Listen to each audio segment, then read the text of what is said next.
ზაფხული მალე დგებაო და ყავის სურვილი ჩნდებაო.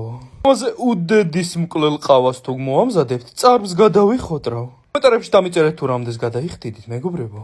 გადმოათანთალეთ რაიმე თასი. ამატეთ ყავა და კოკაინი. ასევე ცოტა სიცოცხლის წყაროც. მიქსერით კარგად შეაჯანჯღალეთ. დეტალურ გრამაჟობას დავტოვებ ინსტაგრამზე, ამიტომ გადმოდით.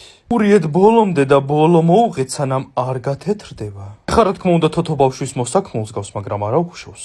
უნდა გაიღეთ რაიმე ჩახანა, ორი კოვზი გაუქანეთ შიგნით. ამის შემდეგ კი დაუმატეთ რაიმე რძე. მესამედი. კარგად მოურიეთ და ცოტა შეავსეთ სიცოცხლის წყაროთი. შემდეგ ვამატებთ ნაყინს, მეგობრებო. ერთ ჭიქავს ერთი ცალი ეყოფა. ესეც კარგად მოურიეთ. შეავსეთ უკვე რძით ბოლომდე. რძე თუ გესიზღებათ, შეგიძლიათ შეცვალოთ წყალით. დავუმატეთ ყინული, ზევიდან მოასხეთ მორჩენილი მასა, შაქრის პუდრა და ყავა გააფორმეთ. ჯეგბეღურასაც გავასინჯოთ. მიდი, ეს მაინც გასინჯე შეჩემო. მაინც ინდაურზე ფიქრობ, ხო?